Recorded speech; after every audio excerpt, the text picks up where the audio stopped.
What's up mga ka-GV? This is your ultimate GV girl, Vice G. At nandito syempre tayo ngayon sa LA, sa La La La, Los Angeles of the United States of America. At syempre sabi nila, pag nandito ka daw sa LA, kailangan itry mong lumafuk dito sa Grand Central Market. Ang taray. Ang huli kong napuntahan na Grand Central Market ay yung nasa Caloocan. Yung nasa monumento. Doon ako nahablutan ng kwintas na regalo sa akin ng lola ko nung high school ako. At dahil wala ng Grand Central ngayon, dahil tinibag na, ito na yung susunod na Grand Central na pupuntahan natin. Grand Central Market sa LA. Marami daw lafusan dyan, kaya itry natin lumafuk. Tignan natin kung alin ang makurap. Let's go, mga bakla! Pero mag-mask muna tayo kasi sasabak tayo sa maraming tao. Boycott din, okay?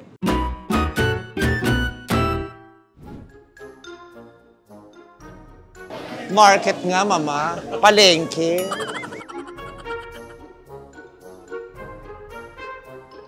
Paano natin malalaman kung anong pinakamakurap ditong La Fleur? Lucky Bird? Parang hindi ko dito natagpuan ng Lucky Bird. Kasi sa Tarlac ko natagpuan ng Lucky Bird eh. Pero kasama ko siya sa LA. Anong sikat na kainan dito? Wala ka ring idea. Meron kasama ako taga-LA, pero parang hindi niya ako matulungan. Hindi niya alam kung alin ang masarap. Pupus area. Parang ayoko naman kumain ng pupu. Kala ko pusit. Di ba may ganitong pusit, yung maanghang na pusit? I-google ko nga kung anong dapat kainin dito sa ano. Ano nakalagay? 10 delicious things to eat at Grand Central Market. MacArthur sandwich at Wexler's Deli. Fried chicken at Lucky Bird, yun nga nakalagay. That's why I told you, Lucky Bird. Sige, itry nga muna natin yung fried chicken sa Lucky Bird. Let's go. Sticky rice. Favorite ni Ayon yan yung sticky rice. Hindi ko ba masyadong malapit sa mukha ko? Ayan, wala tuloy tayong mauupuan. Hindi mo kayang kalabitin yung mama. Tapos sabihin mo, total text ka lang naman ng text, baka pwedeng magpaupo ka na lang. Ay, eto na siya. Pinaglololo ko pala tayo nito mga ito. Tada! Close. Big time. Merong mga pasta-pasta doon na maraming tao. Tingnan natin, baka carry doon.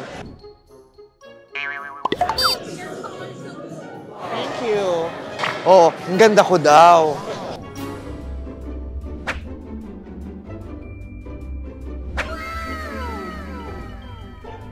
Hindi natin alam kung ano kakainin natin. Sisig fried rice at sari-sari store. Let's try the sisig fried rice at sari-sari store. At dahil nandito tayo sa Amerika, syempre pag nasa Amerika ka, ano bang dapat na pagkain ang subukan mo? Ayan. Let's try Filipino food! Hindi pa natin natitikman yan eh. Let's go!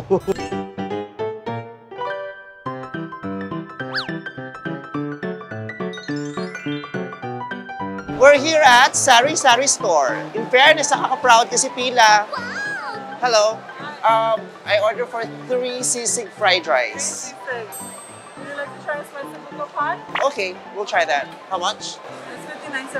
We don't take cash. I'm so sorry. Only card. Ah, credit card. Okay. Yung iba, no credit card, cash only. Ito no cash, credit card only. Nakakatuwa naman kasi ang dami kumakain.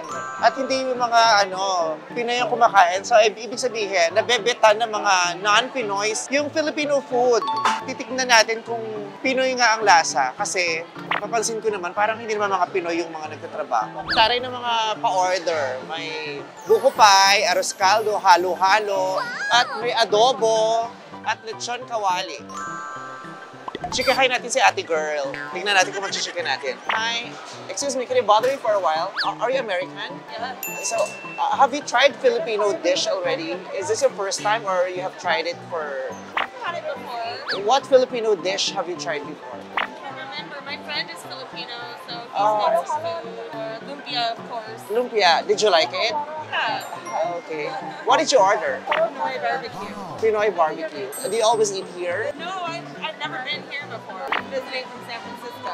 Ah, okay. But you have a Filipino friend. Yeah. How was it having a Filipino friend? He's one of my closest friends. Have you been to the Philippines yet? No, I haven't. But I actually always talked about going with him before. Yeah, my best friend growing up was half Filipino. What is your best friend's name? Molly? Molly. Yeah. Thank you so much. Thank you very much. Yeah, sure. Are you from the Philippines? Yeah, I'm Filipino. So are you visiting? I'm here for a show, and while killing time, I'm trying to visit some places. Nice. What's your name? Jill. Jill, nice to meet you. My name is Vice. Right? Yeah. Sana makurap kasi slight 48 cheers. Alam mo na mga Pinoy, imbure na pag ang sugal ng serving tapos hindi pa makurap. Later.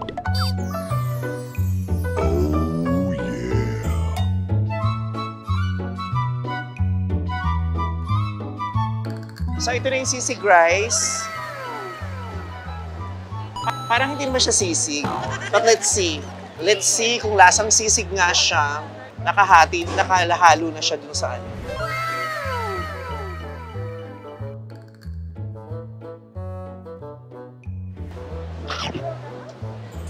Masarap siya, pero hindi ko malasahan yung sisig. Pero ayun! Hindi pala dumarating agad. Lasang sisig naman. Sarap. Sarap naman. Magkano isa? $15. $7.50. Pang fine dining, mama. Hindi pang palengke yung $7.50 na pasisig, ha? So kung malaman kung may-ari nito Pinoy, tanongin ko yung kahera. Excuse me, is the owner of this place Filipino? What's the name of the owner?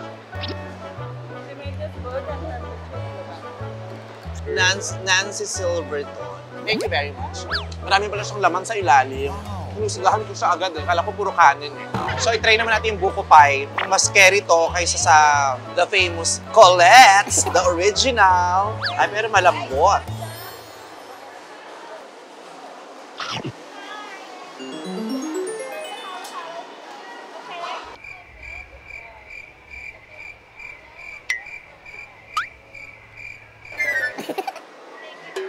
Lasang, ang bonggo ng buko pie dito, lasang peach mango pie. Hindi, ang crucial na yung lasa niya. Not the typical buko pie sa Pinas, yung simple lang. Ito, matamis, tapos yung crust, at saka itong matitigas na part, masarap, pero lasang sosyal. Sanay ako dun sa ano eh, slight lapot na buko pie. Parang ang pinakasosyal na buko pie na natikman ko yung Jollibee buko pie. Pero masarap. Ang dami ko sinasabi, pero paubos naman na siya, di ba? At saka sa Pilipinas kasi yung buko pie, ang kakapal ng buko, di ba? Ito maninipis. Okay. At tapos ating tikman ng kanilang sisig rice at buko pie. Usually, di ba yung mga kainan, meron silang Michelin star. So ako naman, i-rate ko sila. Bibigyan ko sila ng Michelin star. Narinig. Pwede ng 1 to 5, ibonsyoan natin ko ng 3.5. Kasi wala silang water eh. Bumili tayo ng tubig sa iba. Pero masarap at saka nakaka-proud na ang daming tao. Tapos, mostly na nakikita kong pumipila at saka kumakain, hindi mga Pinoy. Di ba nakakatuwa yun na na-appreciate na ibang lahi yung Filipino food. Kaya naman, happy ako na dito tayo kumain. Siyempre, bago tayo umavail ng iba, support muna tayo ng mga Pinoys. Congratulations to Sari Sari Store. Bongga. Ito kaya nang iligpit mo. Sa Pilipinas, sinijiwan lang natin to eh. Baka mabugbog tayo pag How about you? Did you enjoy your food? I don't know. It's typical like it's really good. Yeah, well, it smells so good. Yeah. That's what brought me over here. But maybe the taste is kind of adjusted to the taste of the people here. Yeah. That's typical, I guess. Yeah, to make it more marketable. Yeah.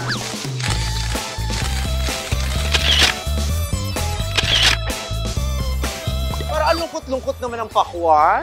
Yung kulay, ang lungkot ng pakwan. Pakwan ba yan? Bagot na pakwan. Tapos 250. Dessert tayo naman. Sticky rice, favorite yan ni Ayon, kaya pumila tayo para may pasalubong ako sa kanya. Nasa yung sticky rice, di ko naman makita doon. Parang wala naman silang... ito mango sticky rice, $8. Sorry, this item is now sold out. Ha? Yung nga lang, pinunta ko sold out. So, Deadman na, let's go. Baku. Oh. Villa Moreliana. Nakakaloka, mama. Parang hindi ko naman kaya kainin. Nakakaumay. Nahilo ako. Hindi ko pa nilala pure, ma'am. Nakakahilo na. Karne asada. Pag kinain mo lahat to, pag nakain mo ng isang upuan, parang pag uwi mo, maliwanag na yung bahay nyo. May pa-carpet na pula, tapos may pa-kape, may pa-tong eats na sa labas ng bahay nyo, at higit sa lahat, may pasakla. Haba naman ng pila. Masyadong mahaba ng pila para sa donut. Pero parang ang sarap, tingnan mo yung mga itsura niya.